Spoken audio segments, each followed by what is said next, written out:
channel. Di video ini aku akan bahas tentang apa sih bedanya antara magister dan magister terapan. Tapi sebelumnya jangan lupa klik subscribe dan turn on notification biar kamu selalu dapat informasi terbaru dari video-videoku selanjutnya. Nah, jadi kalau misalnya bagi teman-teman yang saat ini sudah lulus S1 atau kalau nggak sudah lulus D4 dan berencana untuk lanjut program magister, kira-kira magister apa yang perlu aku ambil ya? Karena ada dua pilihan nih, magister umum dan magister terapan. Mungkin bagi teman-teman masih belum familiar dengan yang namanya magister terapan, karena program ini masih lumayan baru dibandingkan program magister yang udah ada sejak puluhan tahun yang lalu. Nah, jadi untuk program magister terapan ini adalah suatu program yang baru dibuat sekitar 8 tahun yang lalu, tepatnya berdiri di tahun 2012, 2013 gitu. Dan ini adalah sebuah program yang dibuat pemerintah untuk pilihan atau alternatif dari program magister umum.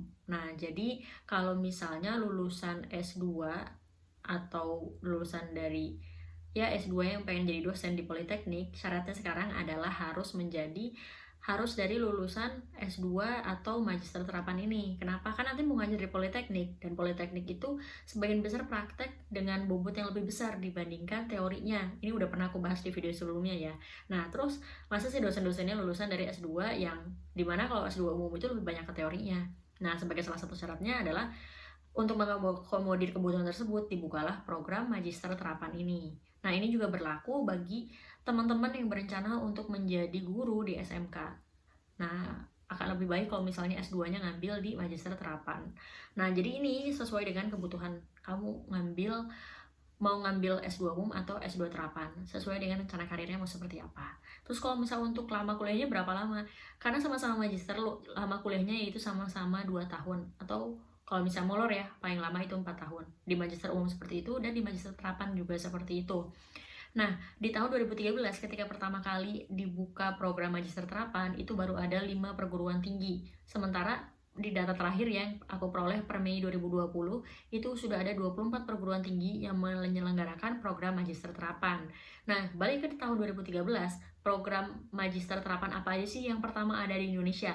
Nah, untuk pionirnya yaitu Politeknik Elektro Negeri Surabaya atau PENS. Dan ini adalah Politeknik yang merupakan pionir yang mendirikan magister terapan.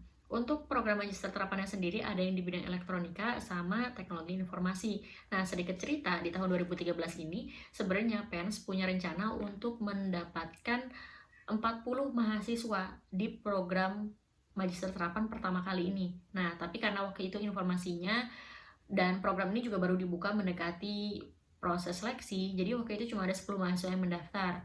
7 orang mahasiswa mendaftar di program Magister Elektro, dan untuk 3 orang mahasiswa lainnya mendaftar di program Magister Terapan bidang Teknologi Informasi. Jadi ya dari target 40 itu cuma terpenuhi 10. Cuma sekarang ya karena Magister Terapan sudah lebih dikenal, jadi udah lebih banyak mahasiswanya. Kemudian yang kedua adalah dari Politeknik Perkapalan Negeri Surabaya. Nah, di sini Politeknik tersebut membuka program magister bidang perkapalan. Kemudian dari Politeknik Manufaktur Bandung, Politeknik ini membuka program magister permesinan. Kemudian dari Politeknik Bandung ini membuka lumayan banyak program, yaitu magister terapan bidang teknik sipil, bidang teknik kimia, dan program lainnya. Kemudian juga dari Politeknik Negeri Malang yang membuka program magister terapan rekayasa teknologi manufaktur, sistem informasi akuntansi, teknik elektro, dan lain-lain. Nah, jadi ini adalah beberapa beberapa politeknik ya yang membuka program magister untuk pertama kalinya. Nah, terus udah itu kalau dari segi perkuliahan seperti apa? Nah, sama seperti yang di D4 sama S1 itu bedanya apa? Di S2 terapan dan S2 umum juga seperti itu. Jadi kalau misal untuk yang umum itu lebih banyak ke teorinya. Kalau misalnya untuk yang magister terapan itu lebih banyak ke prakteknya. Nah, jadi aku juga pernah mengalami kuliah S2 dan aku S2-nya S2 umum nih ya. Nah, jadi untuk yang S2 umum ini sebenarnya untuk mata kuliah wajibnya itu cuma untuk yang teori aja. Emang ada satu mata kuliah pilihan dan itu praktikum, dan itu pun cuma satu dari sekian banyak mata kuliah pilihan ya. Cuma ada satu mata kuliah yang pilihan praktikum. Itu cuma 3 SKS, dan kalau kamu mau ya silakan ambil. Kalau misalnya nggak mau ngambil mata kuliah tersebut, ya sudah, berarti kamu selama kuliah S2 tidak ada praktikum sama sekali. Nanti praktikum ya saat penelitian gitu kan. Nah, itu bedanya dengan yang magister terapan. Nah, terus juga Untuk yang magister terapan ini ya sesuai dengan rencana karir kamu ya. Kalau misalnya ditanya mana yang lebih baik, nggak ada yang lebih baik sih. Kalau misalnya magister terapan ya nanti akan lebih banyak praktek. Kalau kamu dari S1 nih ya, terus udah itu nggak terbiasa dengan praktikum, nanti saat S2 akan lebih banyak prakteknya dibandingkan teorinya. Jadi kamu bisa mempersiapkan diri dan juga ya mungkin nanya-nanya sama kakak tingkat dulu perkuliahannya seperti apa, terus udah itu kira-kira apa yang perlu kamu siapkan sebagai lulusan dari S1. Nah, berkebalikan juga kalau misalnya untuk yang dari D4 nih, D4-nya dari yang lebih banyak ke praktek, kemudian mau lanjut yang S2 yang umum.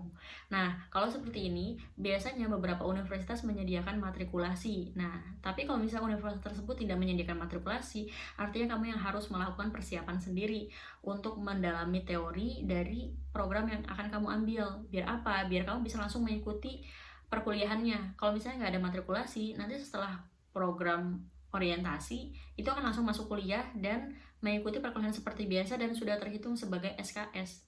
Dan ya kalau misalnya nggak bisa ngikuti terus dia itu masih kaget dulu D4-nya biasanya praktek terus tiba-tiba teori ya nanti akan kesulitan mengikuti perkuliahan. Nah sebenarnya jangankan yang dari D4 ya, yang dari S1 aja lanjut ke S2 yang sama-sama umum itu kadang-kadang masih ada yang kaget dengan perkuliahan S2 yang lumayan berat, nggak seperti di S1 kayak gitu. Nah, terus udah itu yang harus kamu pertimbangkan juga adalah gap waktu antara perkuliahan S1 ke S2. Jadi kalau misalnya dulu kamu S1 di tahun 2015 gitu lulusnya, terus udah itu sekarang mau lanjut lagi di tahun 2021, itu 6 tahun kan lumayan waktu yang panjang ya.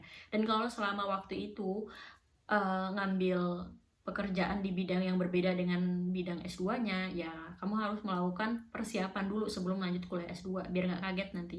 Karena kenapa? Aku lulus S1 di tahun 2016, terus udah itu lanjut S2 di tahun 2017. Gapnya cuma 1 tahun aja. Dan itu tuh aku lumayan kaget dengan perkuliahan gitu. Apalagi yang lebih lama daripada itu gapnya. Jadi dulu aku waktu kuliah S2 itu sekelas sama mahasiswa yang dia itu gap perkuliahannya sekitar 20 tahun. Bayangin selama apa itu. Jadi dia lulus S1 ya 20 tahun yang lalu, terus udah itu dia kerja, terus udah itu sampai pada tahap dimana tempat kerjanya melarang dia untuk naik pangkat. Jadi kalau misalnya kamu nggak kuliah lagi, nggak melanjutkan kuliah dari S1 ke S2, kamu nggak akan bisa naik pangkat. Jadi dengan terpaksa dia akhirnya lanjut kuliah S2 di usia 43 atau 45 tahun. Jadi gapnya itu lumayan lama dari dulu pas waktu lulus sampai sekarang. Dan itu benar-benar susah banget ngejar perkuliahannya. Jadi kan dulu waktu lulus S1 kondisi perkuliahan seperti apa, sekarang ketika S2 25 tahun kemudian kondisi perkuliahan udah jauh berbeda dibandingkan dulu. Nah, jadi itu yang harus kamu persiapin. Jadi, untuk perbedaannya seperti itu dan semangat mencoba dan mengikuti proses seleksi dari program magister umum maupun magister terapan. Segitu aja, terima kasih sudah menonton video ini sampai akhir. Kalau kamu punya pertanyaan lain, bisa tanya di kolom komentar di bawah ini.